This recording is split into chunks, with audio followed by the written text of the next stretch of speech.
Oh, it's been a long day. Rest. Rest would be welcome. Yes, of course. I am just a little weary. As you may have noticed, I'm no spring chicken.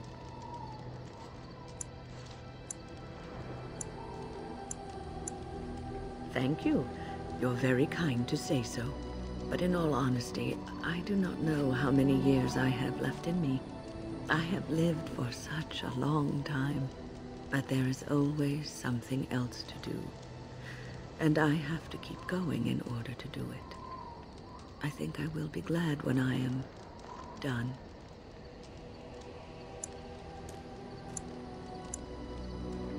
Oh, no. I'm not the sort of person that leaves things unfinished. I'll see this through, I promise.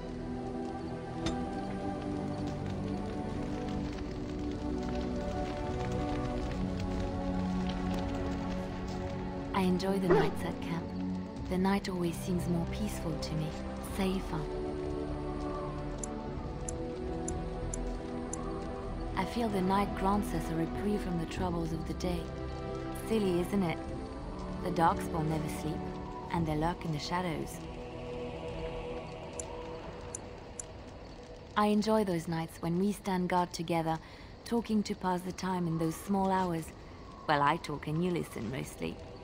Sometimes I succumb and fall asleep and wake to find you still watchful, and I know you're watching out for me.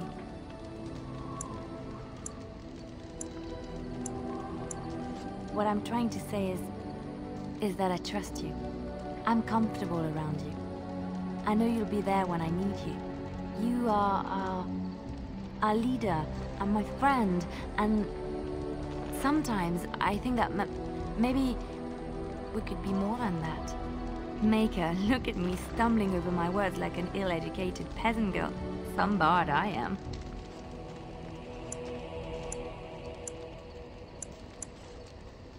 I'm not embarrassed.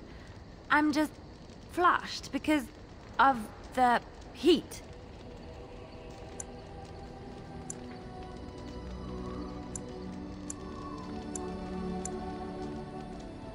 What? Are you saying I have bad taste? Why can't I like you? You're a good person, a great listener, a remarkable warrior. You often show signs of intelligence, and you're fairly good looking. Most of your facial features are in the right place.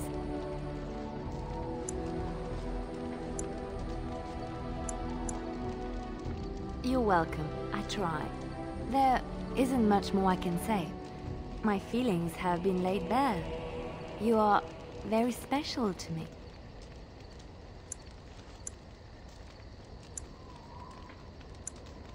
Really? No one told me. You felt the same way and didn't do me the courtesy of informing me? You made me say all those things. Why couldn't you have said them first?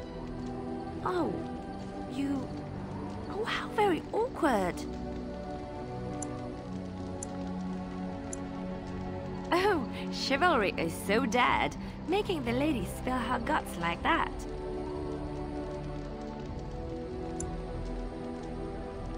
Yes, I am fond of you and I care about you. And let's go about our business before the others suspect something.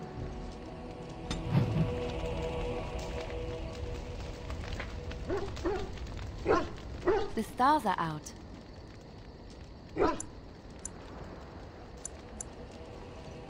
It comforts me to know that the stars will remain untouched by the blight. That whatever happens down here, they will shine eternally. Their light undimmed.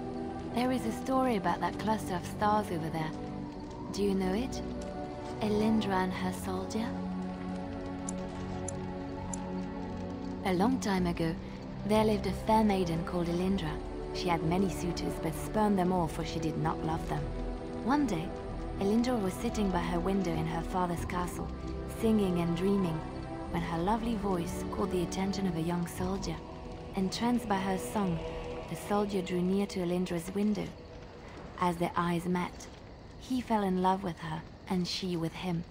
When Elindra told her father about the man she had chosen, he was furious, for Elindra was high-born, but her love nothing more than a common soldier.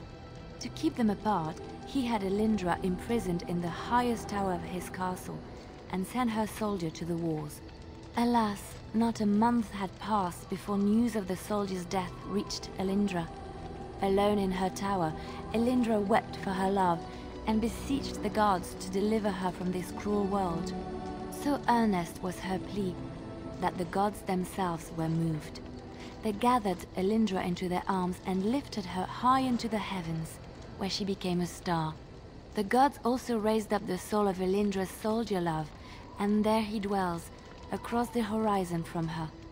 The band of stars between them is a river of Elindra's tears, cried for her lost love.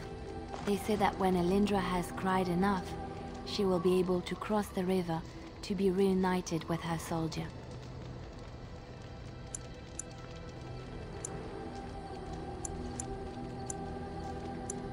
This story is one of my favorites. A tale of a love so great and so enduring that it defies death and moves the gods to action. Sometimes I ask myself, does such a love exist? Can it exist? I never expected you to say that. It is a pleasant surprise. I have to say there is a certain severity to you. Finding a person behind that all is nice. Maybe you should let your softer side show more often. Sometimes, following your heart, not your head, leads you to remarkable places.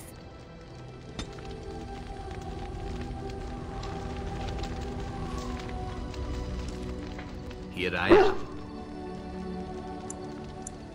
Oh, this should be good. Go ahead.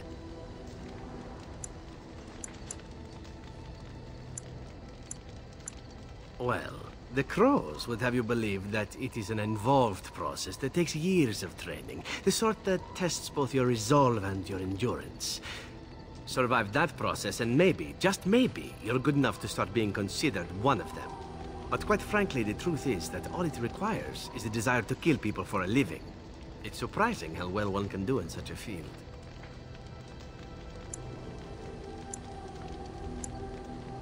I don't know about that. It's simply a slightly different skill set from your average killer as I see it. An assassin simply specializes in striking from stealth, and in maximizing that first attack to be as lethal as possible. Debilitate your foe, either by poison or by crippling their limbs, makes any follow-up combat you need to engage in that much simpler.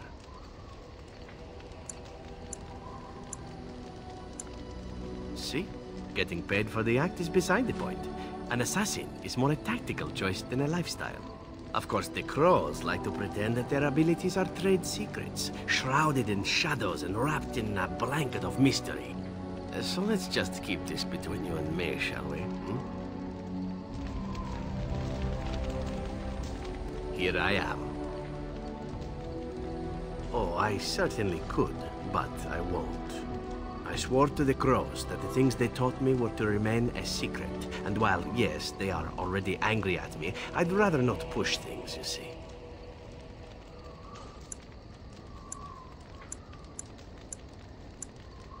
If you are truly insistent, well, let me think about it. The crows are already angry at me, yes? Who knows? Here I am. Oh, this should be good. Go ahead. Well now, I imagine that's a very fair question. Being an assassin, after all, is a living, at least as far as such things go. I was simply never given the opportunity to choose another way. So, if that choice presents itself, why should I not seize upon it?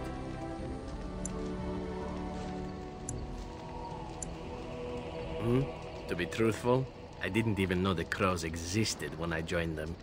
I was but a boy of 7 when I was purchased. For 3 sovereigns, I'm told. Which is a good price, considering I was all ribs and bone and didn't know the pommel of a dagger from the pointy end. The crows buy all their assassins that way. Buy them young, raise them to know nothing else but murder. And if you do poorly in your training, you die.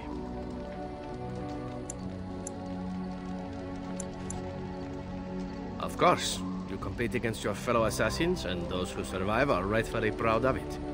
In Antiva, being a crow gets you respect. It gets you wealth. Gets you women. And men. Or whatever it is you might fancy. But that does not mean doing what is expected of you always.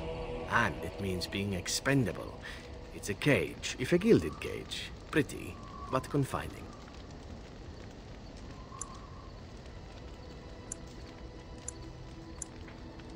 And become the next mark for some up-and-coming crow? Not likely. The only way to leave is for them to think you're dead. And even then, you'd best be scarce. As for what I'll do in the future, presuming that there is one, I truly can't imagine. It might be interesting to go into business for myself, for a change. Far away from Antiva, of course. For now, naturally, I go where you go.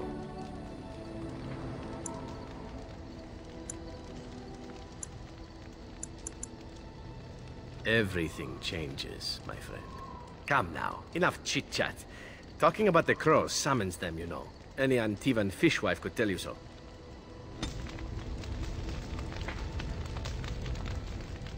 Here I am.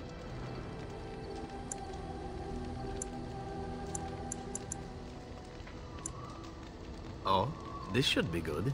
Go ahead. And why not? There are many things to enjoy about being a crow in Antiva. You are respected, you are feared. The authorities go out of their way to overlook your trespasses. Even the rewards are nothing to turn your nose up at. As for the killing part, well, some people simply need assassinating. Or do you disagree?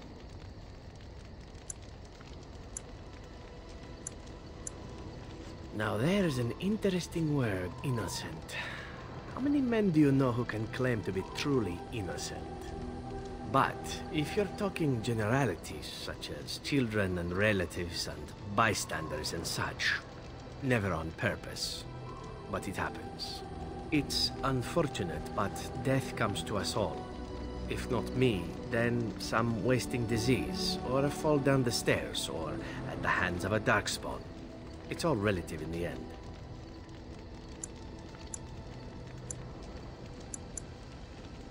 Death happens, as we like to say, and when I get paid for it, death happens more often. As far as enjoying the act of killing itself, why not? There is a certain artistry to the deed, the pleasure of sinking your blade into their flesh and knowing that their life is in your hands.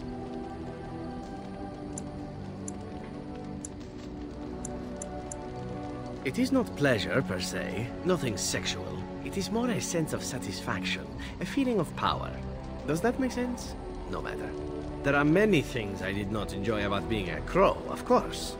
Having no choice, being treated as an expendable commodity, the rules. Oh, so many rules. But simply being an assassin, I like it just fine. I will continue to do it if I can, even if I am not a crow. Honestly, could you picture me doing something else?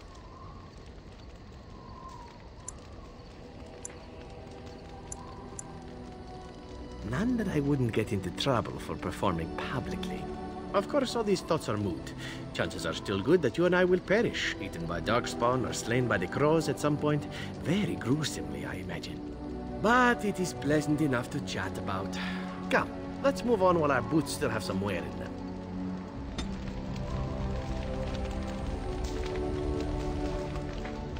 Here I am. Oh? This should be good. Go ahead. Oh, you wish to know about Antiva, do you? The only way to truly appreciate it would be to go there. It is a warm place, not cold and harsh like this Ferelden. In Antiva it rains often, but the flowers are always in bloom. Or so the saying goes.